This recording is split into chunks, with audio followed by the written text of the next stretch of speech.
You are listening to the best of the Stephen A. Smith and Ryan Ruocco Show on ESPNNewYork.com. Hear them weekday afternoons from 1 to 3 on ESPN New York 98.7 FM. Here's the thing on the whole tuck jersey thing and why we tend to not be as emotional about those kind of things and why you're not going to have a reaction like you had with LaTroy Hawkins or like you had with Donovan Osborne wearing 46 or whatever it might be. With NFL players, we do tend to discard them more quickly. But there's a lot of reasons that go into it. It's not just because of the physical game and we treat NFL players like use meat and toss them out and bring another one in. I'm sure that plays a role. But it's also this. And it's just the way, and I see it in the way these athletes are as well. If I was going to tell you which, and I've covered them all, I've been around them all. If I was going to tell you which athletes are the biggest divas of the major professional sports, it's NBA players, and it's not close. NBA players are the biggest divas. Makes sense, right? They get the most face times. There's the fewest amount of them on a team, the fewest amount of them on the court. It's even lit like they're Broadway stars. So they are sort of in this world where they believe they're Broadway stars. And so they are the most diva-like. That doesn't mean there aren't good guys in the NBA. That doesn't mean they're all jerks. But I would say they are the biggest divas. Makes sense. And they also are the ones we have the most face time with and we become very attached to. Then you have baseball players. And I'd say they are number 2 on the diva list. Doesn't mean there's not good guys. CC Sabathia could be my favorite athlete I've ever covered or had interaction with ever. Derek Jeter has been, respectful and polite in every single interaction I've ever had with him, and there's been, tons. There are plenty of good guys in baseball. But there is also an air of diva. There's a little bit. There also is that connection from the fans because we have FaceTime with them. There isn't a helmet or a mask they're wearing. We see them 162 times in a 180-day period throughout the summers growing up. You feel connected to them, and they also have a little bit of a diva air. Whereas I think with football and hockey players, they are the best to deal with because there's masks that are being worn. They're not as easily recognized because of that. I don't think they walk into a room and expect everybody to know who they are. And in football, they're discarded more easily, so I think there is a certain level of humility that comes with that. And in hockey, there's not as much coverage, plus the masks, and there's a certain amount of humility that comes with that. But with football, I do think for those reasons, we just become a little bit less attached to the players. So when somebody gives away number 91, we don't say, oh, that's ridiculous. Instead, what we say is, well, that's just part of the machine that this guy is a part of. Anthony in Jersey. Anthony, you're on the Lexus of Route 10 hotline with Ryan Ruocco. Hey, how you doing? Good. I'm doing great. How are you, Anthony? I'm good. I just wanted to make one point that this isn't the first time that Robert Ayers has done this.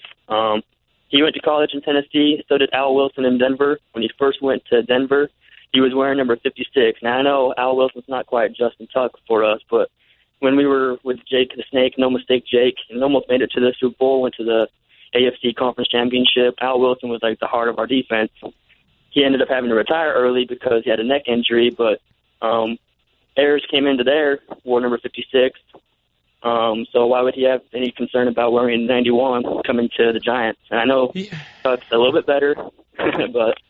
So you're saying he's a serial jersey stealer? He's a serial jersey stealer. Robert Ayers, no respect for the numbers. Well, there's a part of me that doesn't mind it because this guy's like, I don't care. I'm going to go do my thing. Watch me sack the quarterback. You're all going to clap. It's not like LaTroy Hawkins that was saying, watch me give up a 3-run homer. You're all going to boo. I feel like there's a part of that element of attitude that I kind of get and could translate to good play on the field. I just probably would have stayed away from it. If I was the Giants, I would have tried to. But again, it is difficult. In fairness to them, just because you can only give your defensive linemen numbers in the 90s and you're not giving away 92, it is difficult to try and make them all work. I just would have done my darndest to make sure nobody wore 91 this season. Stephen A. Smith, Ryan Ruocco Show on ESPN New York 98.7 FM. Can Eli Manning go back as he goes forward? I think he can. Yesterday we talked about how the Giants' new quarterbacks coach is putting the number at 70% for Eli Manning and what he hopes for him to hit in completion percentage this year. I mean, yesterday's show, we worked on coming up with a more easy off-the-tongue phrase for completion percentage. That's how important it was to us. But essentially what you're asking is, can Eli Manning's best years still be in front of him? Can he turn back the clock? Or should we expect some sort of regression? And I believe quite strongly that his best years absolutely can be in front of him. I was a little bit surprised how many people I've heard say, and just even amongst my friends, well, you can't expect anything better from Eli than what we've seen in the past. Why can't you? I just watched Peyton Manning, just a year removed from neck surgery, have his greatest season ever. And there were some pretty lofty seasons for him to live up to. Now, that doesn't mean he was throwing the football harder than he ever has before, but he had his best season ever last year. Peyton Manning, after multiple neck surgeries, and as he's approaching 40 years old. Why can't Eli Manning do that? Why can't Eli Manning have his best season this year? I think he absolutely can. I'm not worried about age yet. With Eli, not at all. Eli's in his early 30s. I could see him having several good years left. Peyton is 38 years old. He just had his best season at 37. Eli Manning at 33 can't have his best year? Why not? Now, his accuracy has gone down each of the last 2 years. He's been back to, pre-Super Bowl run, first Super Bowl run accuracy after he had stayed in the 60s for those middle 4 years, between 07 and 11. But I think that has to do with a lot of different things. With 2012, I didn't really think he was the problem. He had 26 touchdowns to 15 interceptions. I thought an injured Hakeem Nicks was really the problem. Last year, I thought a still hampered and unengaged Hakeem Nicks with a ghastly offensive line and a putrid running game, and then a cavalier with the football, Eli Manning, was the problem. Eli wasn't good last year. He was part of the problem, but he wasn't the only reason why he struggled.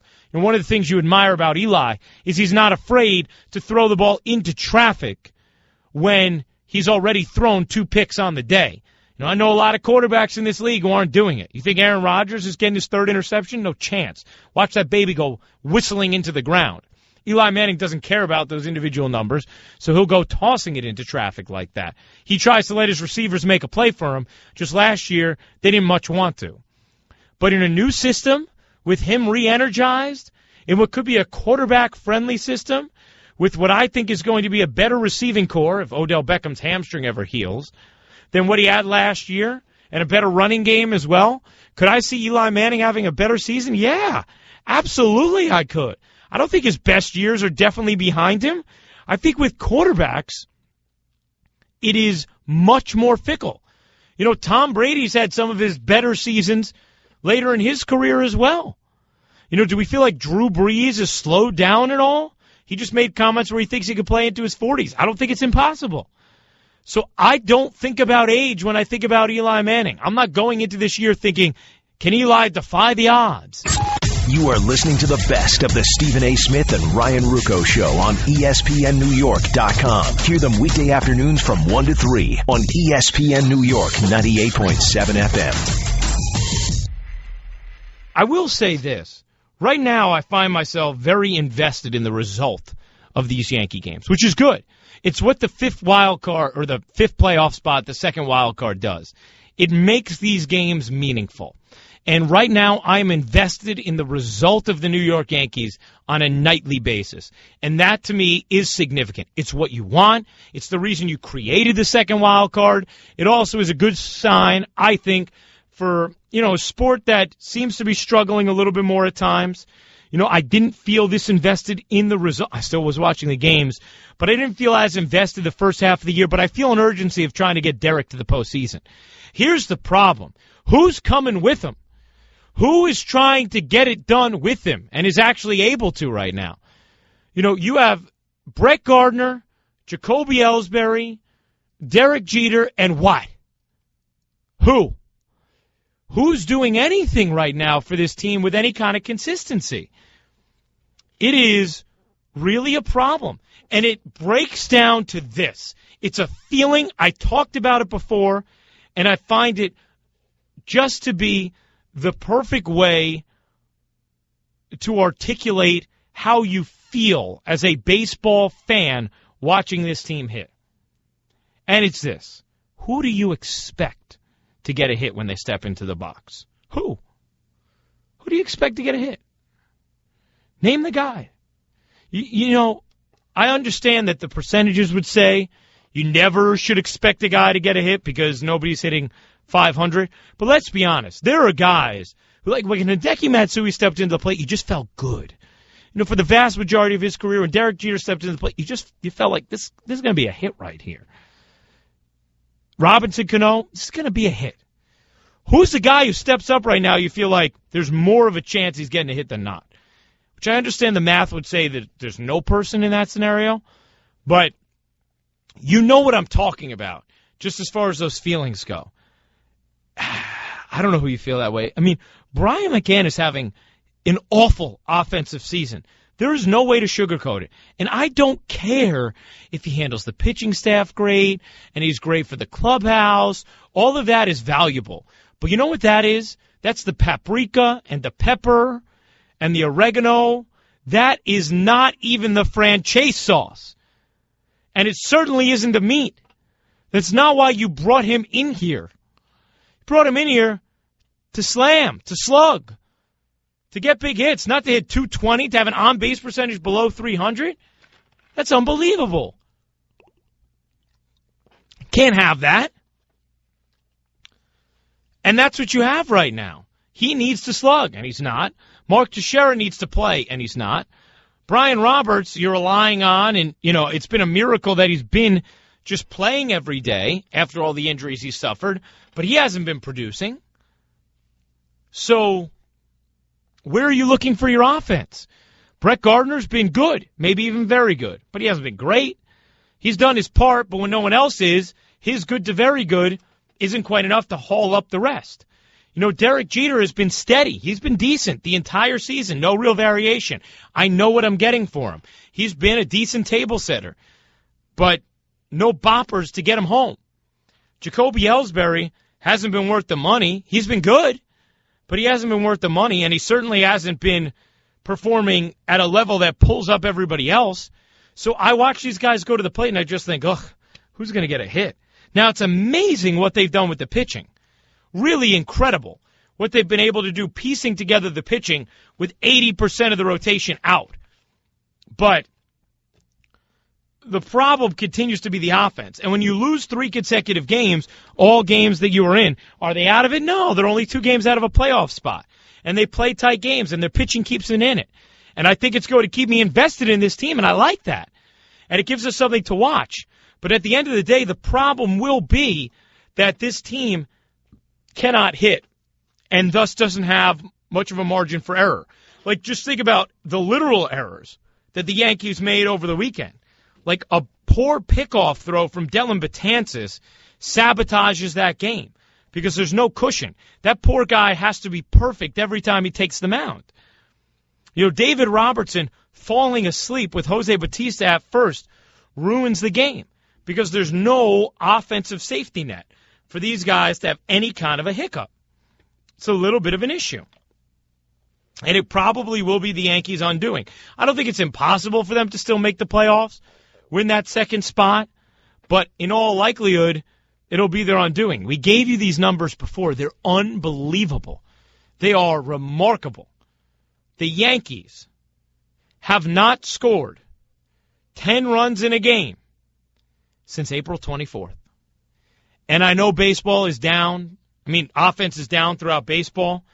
But are you telling me you can't, in that ballpark, have one performance where you get to double digits? That is tough to wrap your mind around. Twice this entire year, they've scored double-digit runs. That's amazing. You could go through an entire season like that. I mean, that is truly remarkable. And it's why right now the Yankees have to be perfect with everything. And defensively, they really haven't been all year. And pitching-wise, it's amazing they've been as good as they have. But they just don't have enough hitters. They really don't. Dominic in Rochester. Dominic, you're on the Lexus of Route 10 hotline. Hi, Ryan. Thank you for taking my call. You got it, Dominic. I'm 61 years a Yankee fan, so I'm old. And, I have never heard anybody. Are you there? Yeah, I'm listening to you. I'm sorry. I heard a beep. I'm sorry. I thought I lost you. It's but okay. Anyway, go ahead. I have never heard anybody bring up so many things about the Yankees as you just did and be spot on every single one of them. Thank you. And this is so hard to watch this team. And the bottom line is just what you said. Who do you want to come up to get a hit when there's guys on base? And we have to be leading the league in the guys left on base. But, you got second and third. Now, you might want Gardner to come up, or you might want Ellsbury to come up, or you might want Jeter to come up. But they're the guys that are on base. They're the guys that are getting on. That's right. That's exactly right. You don't have the. Yep. I got to tell you something. For instance, I wanted them to sell for the first time in my lifetime, but I changed my mind about it because we never sell. And also, Ryan, I want them to make the playoffs. Not that we're going to go anyplace with Hiroki Kuroda as our number one, but I don't want Derek Jeter's last game to be in Fenway Park. I'm having nightmares about that. But you know what, for me, Dominic, and thanks for the call, it's more about just wanting Derek to get to play in the postseason.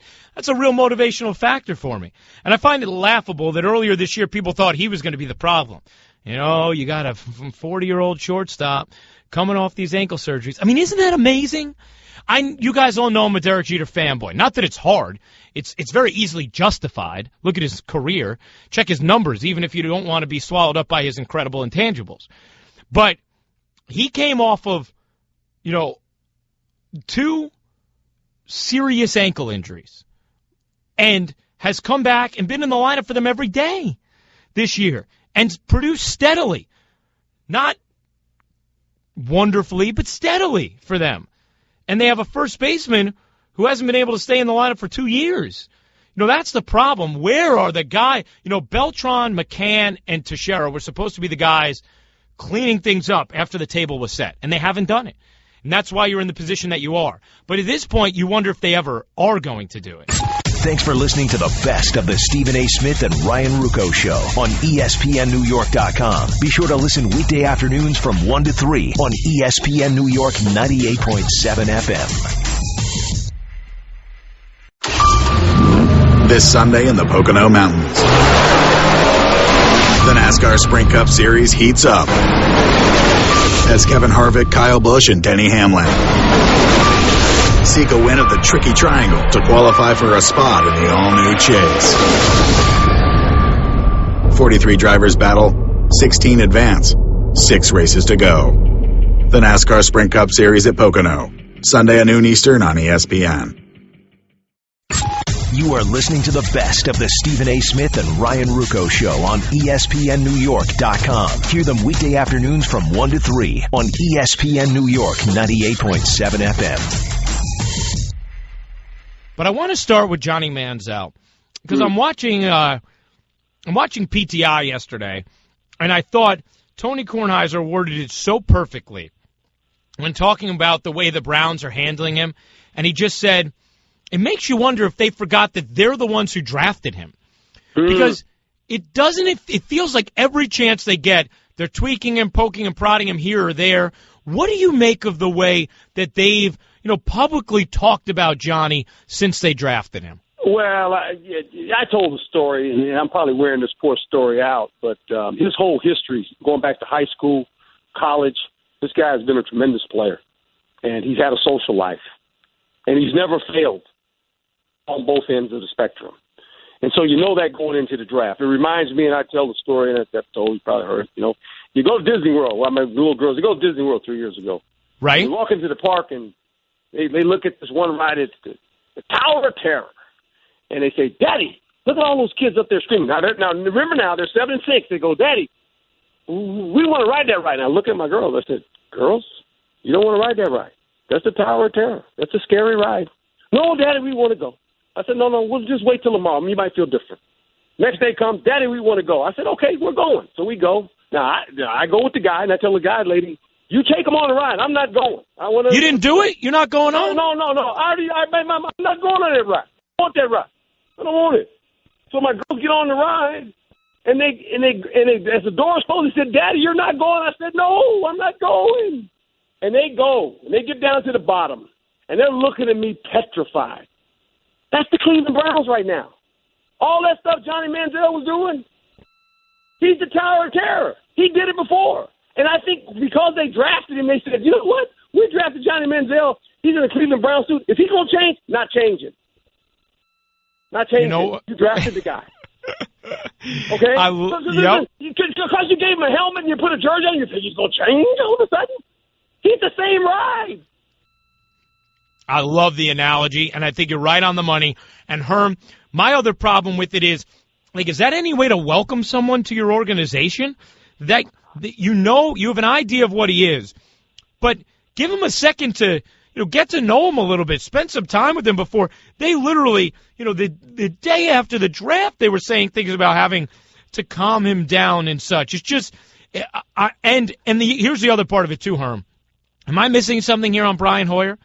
Am I the only one who remembers that this guy has started 2 complete games for them last year? He left the 3rd game, and it's not as if he was a high pick in his first year. This is a journeyman. Been in the league 4 years. He's 28 years old.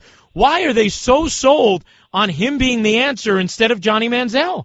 Well, I think that's they don't want to all of a sudden give Johnny the position. They want him to work at it now. And Johnny, his biggest priority right now is don't let the playbook beat you up. Don't let the playbook win. Get into the playbook. And what I would tell him is really simple. Look, if you're going to play in this league, the first thing you better be able to do is when you walk in that huddle, you better gain the respect of Joe Thomas and Alex Mack.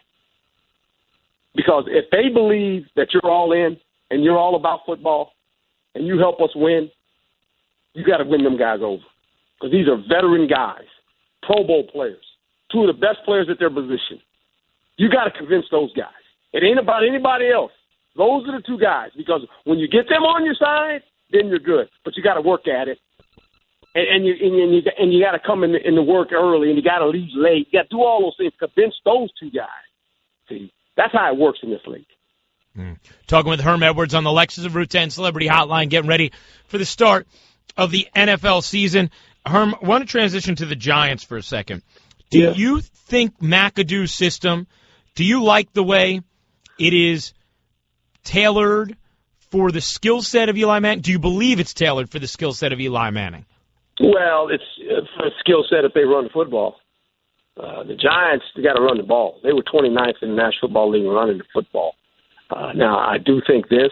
I think his ability to get the ball out of his hands quickly will help, especially with the type of receivers he has. He has receivers that can play in space. This Odell Beckham guy, he's pretty good in space. We know about Cruz. He's pretty good in space. So they've got some guys. The runner that they get from the Raiders, Jenkins, he's a space player. You get him in open areas, and they can make people miss. So that protects your offensive line some, in the fact that they don't have to hold their blocks as long. And that's going to help this football team. But they still have to be able to run the ball. That's critical. They were 29th, as I said, and they struggled on 3rd down. 32%. That was 30th in the league. They've got to get more production out of the tight end. That's critical also. They need a guy that can play in the middle of the field, that gives Eli some easy throws. That's very important. What do you think of all the Jets talking, Herm? That's the Jets. That doesn't bother me, and and that's who they are. I mean, they're kind of going back to Rex's first 2 years, and I get it. I mean, they're trying to get their personality back. They're going to go back to who they used to be, and that's running the ball. They ran the ball fairly well last year. Their problem was they couldn't make enough plays in the passing game. You're talking about 13 touchdown passes in a 16-game season. That's not a lot of touchdown pass. That's not a lot of production out of the passing game. Not saying they have to be the number one throwing team, but you got to score more points than that. They only scored 18 points, sacked 47 times, and we know the quarterback turns it over 25 times. So with that being said, you bring in a Chris Johnson, you bring in Eric Decker, obviously Jacoby Ford. He's a vertical guy. You got Michael Vick now competing to push Geno, and you've really got a defense that is a playoff defense. Now, their problem last year was they didn't take the ball away enough, only 15 takes. So when you think about Wilkerson and Richardson and the guys they have there, Milner played fairly well toward the end of the season. They get a big-time safety in Pryor. So they're set to maybe make a run at this to become a playoff team. I don't think they win the division. I don't. I just think New England is a cut above in that division, and they got better, by the way, New England Patriots. They really did. I think that's something that people have forgotten a little bit too much because we've seen them, maybe they took a half step back last year. Well, they reloaded in a big way. Herm, I'm wondering, have you ever been in a situation where you went into the season as a head coach feeling like, if we do not make the playoffs, I am definitely going to be fired? And if you have, how did that affect you? It didn't affect me one bit, and you never worry about that. You really don't. Coaches don't worry about getting fired. Because when your staff senses that, you're going down the wrong way, because then they're starting to think of other things. And it's about the players. When you walk out on the football field and you got 7 rookies starting and you got 8 first-year players and you don't have a quarterback, it's not going to be very pretty. That happened to me in Kansas City for the right reason, because we were trying to rebuild the football team. Right. And those players end up being good players at the end. Now, I didn't see the fruits of the labor, but that was okay, because that's your job is to prepare your football team. You don't worry about your job. I mean, when you start worrying about your job, people see that. Coaches feel that. Players see it. They sense it. And, there's always coaches on the hot seat. I say every 2 years, if you're not in the playoffs in that league, you're going to be on the hot seat, whether people say it or not, because it's a league of what have you done for me lately. If you're not the guy that can get us in the playoffs, we got to get somebody else. And that's just the way the league works. You don't take it personally. You just go coach. You know what, Herm? You coached me through the heat here in Arizona, as I knew you would be able to, my friend. Always good to talk with you, and hopefully I will see you shortly. My pleasure, my friend. Always good visiting with you. You are listening to the best of the Stephen A. Smith and Ryan Ruocco Show on ESPNNewYork.com. Hear them weekday afternoons from 1 to 3 on ESPN New York 98.7 FM. This Sunday in the Pocono Mountains,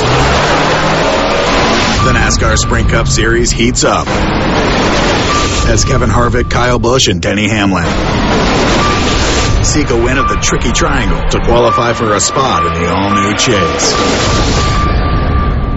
43 drivers battle, 16 advance, 6 races to go. The NASCAR Sprint Cup Series at Pocono, Sunday at noon Eastern on ESPN. You are listening to the best of the Stephen A. Smith and Ryan Ruocco Show on ESPNNewYork.com. Hear them weekday afternoons from 1 to 3 on ESPN New York 98.7 FM. Seth, thanks for being willing to fill us in on this today. Oh, my pleasure, Ryan. Thanks for the opportunity. Yeah, sure. So, first of all, obviously, I haven't. Some of our audience is probably somewhat aware, but a lot of them have no idea. Can you give us just first the general outline of what you guys are doing this year with the fan rewards? Yeah, absolutely. So we're really doing 2 things. Number one, we're migrating away from the traditional paper ticket, and in its place, we're giving each of our season ticket holders a smart card. Works just kind of like your Easy Pass. It's an RFID technology, and the card is preloaded with all of your games. And so now you can just put the card in a lanyard and wear it around your neck, or put it in your wallet, your purse, and you just tap and go at all new readers that we've acquired for the stadium. So that's the first thing, is just a new, more high-tech, more convenient way to get into the stadium. And then the second thing, which comes out of that, is now that each of our season ticket holders has a card, we're able to better identify who's actually attending the games. And now that we have a better sense of who's coming to the games, we're able to more accurately and fairly acknowledge the people who come to those games and give them these rewards. So the first piece is access. The second piece is rewards.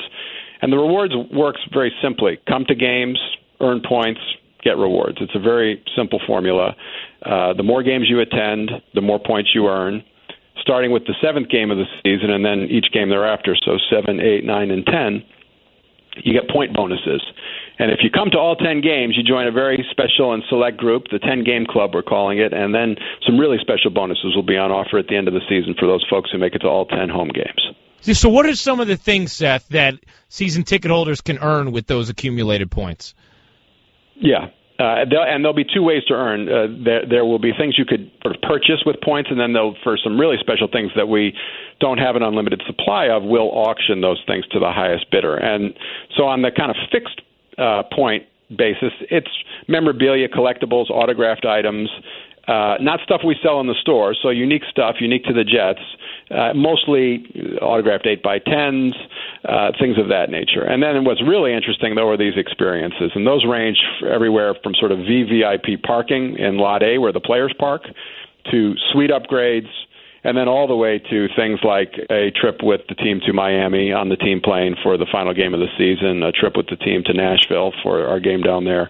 Now, obviously, those things are in limited supply, and those are the things that we'll allocate through this auction method. But, there'll be plenty of stuff for everybody, and we're very excited about some of those things. Fans have told us many times that that's the kinds of things that they would love to do with us, and so we're thrilled to have a chance to offer that.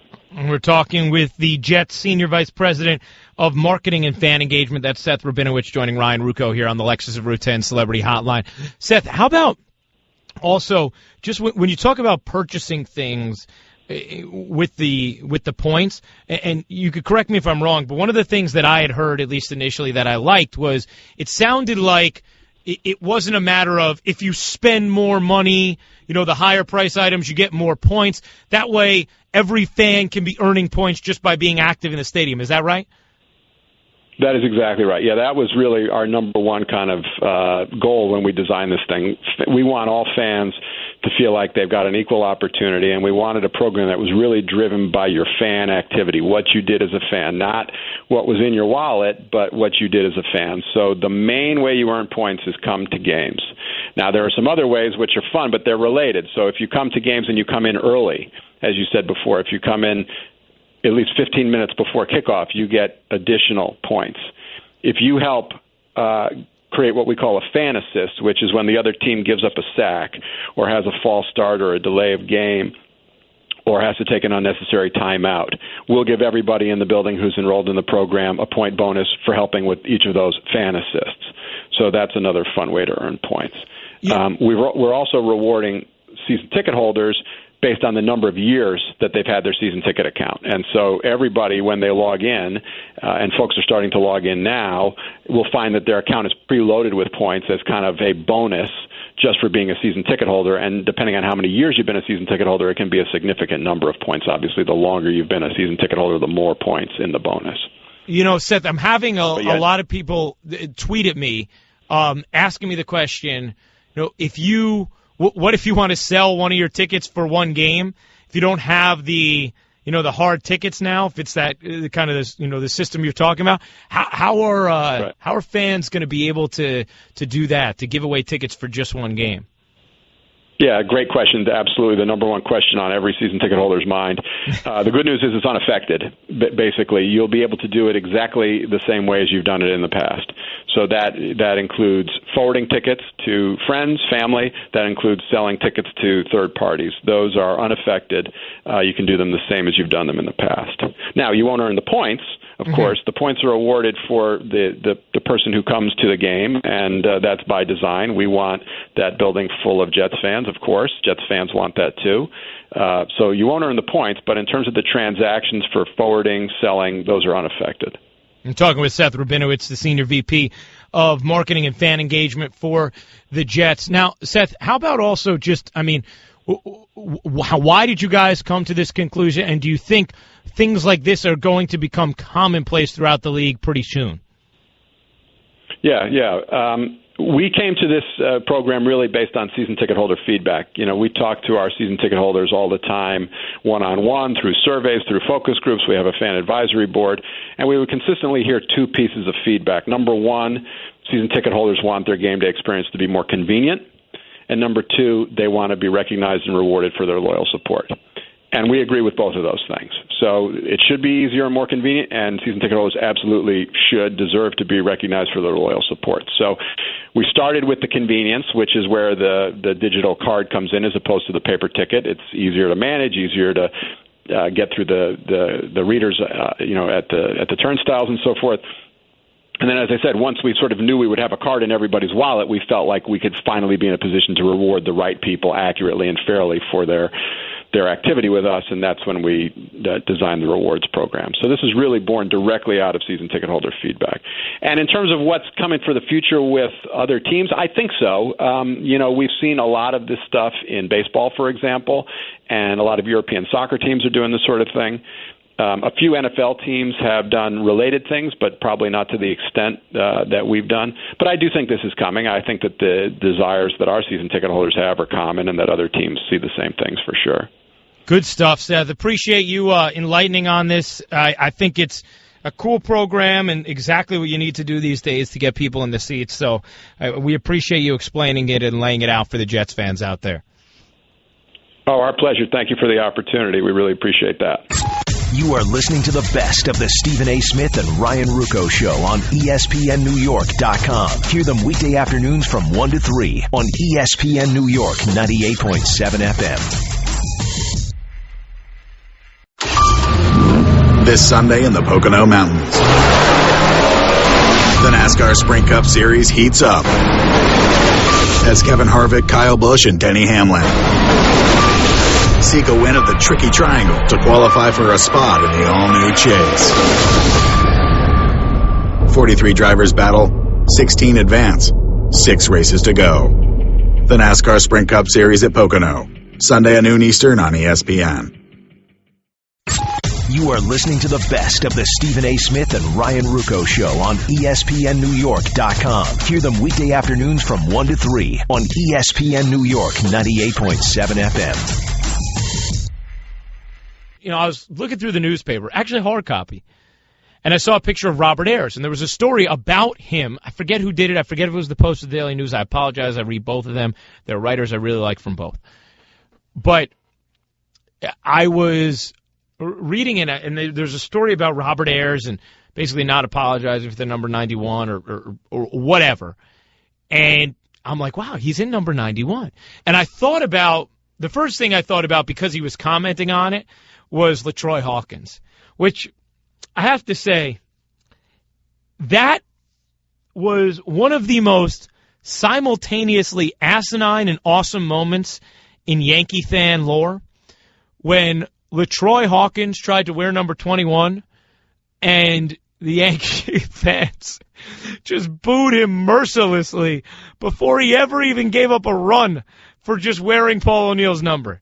To me, that was so excellent and so horrible at the same time. This poor guy, coming off his best year as a reliever, signs a big money contract to be a piece in the pen for the Yankees, and he can't run out of the bullpen without getting showered in booze simply because he's wearing number 21. Because that's how much the Yankees loved Paul O'Neill. And the Yankee fans loved Paul O'Neill. So I kind of loved it, and I kind of thought it was ridiculous. And poor LaTroy Hawkins pitched poorly and had to change his number and eventually was out of there anyway. Robert Ayers isn't going to be met with booze wearing number 91. I don't expect that. It's a different culture, the way you're attached to baseball players rather than football players. Baseball players are with you every single day for 6 months. And Paul O'Neill was with you for longer than that, thanks to October baseball. In football, 16 times a year. There's never the same attachment to football players. Very rarely is there the same emotional attachment or feeling like you know the player the way you do with baseball. So I feel like it is much more about the laundry than it is the pulse in football compared to baseball. But I still didn't think that it was right giving out number 91 so quickly. I know at some point they might do it because it's not something that is necessarily going to be retired. A lot of people bringing up to me and saying, hey, plenty of the numbers in the Ring of Honor have been used. How about 53? That's been used. for the Giants, which I'm trying to think if it has. Oh, yeah, it has. Like Reggie Torbor wore 53, didn't he? Among others. But yes, it's true. It's true. If it's not retired, if it's not Phil Simms, if it's not Lawrence Taylor, yeah, you're right. Is Rodney Hampton in the Ring of Honor? I mean, his number's not retired, obviously, because Brandon Jacobs wore 27 too. But those are different distinctions, though, right? Yeah, I mean, they are different. I mean, the Jets have like 8 guys in the Ring of Honor, maybe more. You know what it is, John? It's like having a plaque in Monument Park or having your number retired. Yeah, right.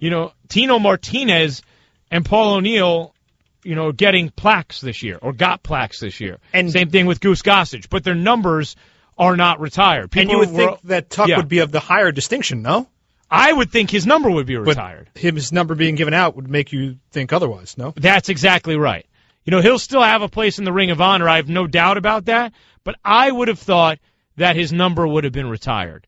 And now I think, all right, I guess that's not going to happen. Because, Tuck was, I guess you could say it's a short-lived run. It doesn't have a ton of longevity. But he was with the Giants from 2005 through 2013. That's in NFL years, 9 seasons. It's a pretty long run. He also, for me, he was so instrumental in the community. He was a personality who everybody in this city liked. He was a guy who had double-digit sacks for them 4 different seasons, even though he wasn't always playing on the end. His versatility, the way he had outstanding postseasons in their 2 Super Bowl years. He was drafted by them. I just feel like he's worthy of that honor. So I saw Robert Ayers get number 91, and I said that's a little too soon. I know Andy Pettit's number 46 may not be retired. Maybe it'll eventually be given out. But I don't want to see anybody wearing it for quite a few years. Like with Donovan Osborne, wore number 46, I wanted him to get shelled. I really did. I was watching Donovan Osborne in 2004 wear number 46 in spring training, and I was hoping every single opposing player tattooed him. And I don't even remember if he made it to the big league roster that year. If he did, that was short-lived as well. But I did not want to see that guy succeed because he shouldn't have been in Andy's number. Just like I felt uncomfortable watching LaTroy Hawkins to a lesser degree, but still. And just like I think I'll be a little bit uncomfortable watching Robert Ayers. It's not the same emotional tie, though, as baseball. Like I'm going to want Robert Ayers to sack RG3. But I still will feel like it's a little bit wrong. Look, nobody's worn 92 since Strahan retired because – and did they retire Strahan's number last year in his Ring of Honor moment? I think they might have. We got to check on that. As of now, I only see he's in the Ring of Honor, but I'll double-check. Because he absolutely should have his number retired. And I don't know if the Giants have certain Hall of Fame criteria in order to get the number retired. Because different organizations, like the Red Sox, have a very strict policy. The Yankees, I don't think they have any kind of strict policy. Reggie Jackson's there for 5 years. He has his number retired, which I think you could pick a bone about. Just don't tell Reggie that. James and Lake. James, you're on with Ryan Ruocco on the Lexus of Route 10 hotline. Hey, Ryan. How you doing? James on Ronkonkoma. Hey, okay. I don't know why we have Lake written down, but it's a long James. Name, like Ronkonkoma. Oh, okay. You know what, James? We'll go with Ronkonkoma. That's fine. It's a fun name to say, and I like ours. Go ahead, James. That's great. He's doing a great job holding down the fort without, I'm Stephen A. Thank you, Matt. I'm looking forward to that sound clip. I just want to touch on the Robert Ayers taking the number. I don't know who I'm more disappointed in. Is it the Giants organization or the player himself for accepting the number? Is that, if it was me following Tuck's footsteps, I'd be honored, but out of respect, I'd say, you know what, give me number 90 or 92. Let this number simmer for a while. His departure was too soon. But, then at the end of the day, I'm probably thinking to myself, when the season starts, you know what, Justin Tuck's moved on, so am I. I'm going to move on. Right. None of us are going to, I agree, James, none of us are going to be looking at Robert Ayers during the season and rooting against him because he's wearing number 91. I just thought it was a little bit soon. Mike in Long Island. Mike, you're on the Lexus of Route 10 hotline with Ryan Ruocco. Brian, you really stole my thunder with that, with Troy Hawkins, assimilation. Right? I was going to hit you with that. Yeah. Yeah. That was such a funny moment for Yankees fans. I really got a kick out of it. I was one of the ones booing him. But if you remember, I think I had heard that Jeter actually went to him in the clubhouse and suggested he change his number. I know the culture is a little different in football. You think anybody with a leadership role in the Giants will advise Ayers to do the same? No, because I don't think it's going to create that kind of, outpouring of hate. It'd be different, Mike, if it was a sport where we are a little bit more connected to the players and we don't just root for the laundry. And also, I think even just the machinations of the way you cheer in football, like, LaTroy Hawkins running in from the bullpen, being alone on the mound, it gave you opportunities to boo him for wearing that number. Do you really have those opportunities when it comes to Robert Ayers? What are you going to do? I mean, how are you going to distinguish that when he takes the field as one of 11 and you're going to watch him on the line and specifically point him out and cheer something about number 91? I just don't think people have the patience for that or the organizational skills, frankly. I just don't think it's going to happen. So I don't think anybody is going to advise him not to, because I don't think there's going to be any tangible backlash other than the conversation we're having right now. But if I was him, would I have stayed away from it? Probably. Although, maybe I am a little overzealous on my love of Justin Tuck. I have, one of my tweeters who tweets at me all the time, who I very, very, very much respect his opinions, Chicken Parm 1. That's right. You better respect Chicken Parm 1. He tweets at me saying, I always appreciate your knowledge, but I think it's insane you think Tuck's number should be retired. Great player, not worthy of retirement. And you know what? You might be right. Only 2 Pro Bowls for Justin Tuck.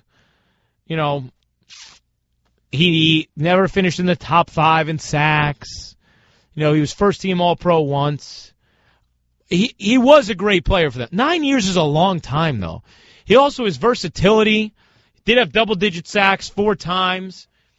He won 2 Super Bowls, had 2 sacks in each. Maybe I'm putting too much emphasis on the title game performances, although that is what it's all about. Maybe he's not worthy of retirement, though. Maybe he is just a Ring of Honor guy. But even if that's the case, I wouldn't have given away number 91 in the year after. Like, give it a year or 2, and then you can go back and let somebody use it, even if you're not retiring it. Maybe he's not worthy of retirement. I can get to that place, but he certainly is a Ring of Honor guy, and he certainly does not need to see anybody else wearing number 91 this year. It's going to be weird. They better not give Ayers the cool face mask, too. That has to be reserved for Tuck. You are listening to the best of the Stephen A. Smith and Ryan Ruocco Show on ESPNNewYork.com. Hear them weekday afternoons from 1 to 3 on ESPN New York 98.7 FM. This Sunday in the Pocono Mountains, the NASCAR Sprint Cup Series heats up as Kevin Harvick, Kyle Busch, and Denny Hamlin seek a win of the Tricky Triangle to qualify for a spot in the all-new Chase. 43 drivers battle, 16 advance, 6 races to go. The NASCAR Sprint Cup Series at Pocono, Sunday at noon Eastern on ESPN.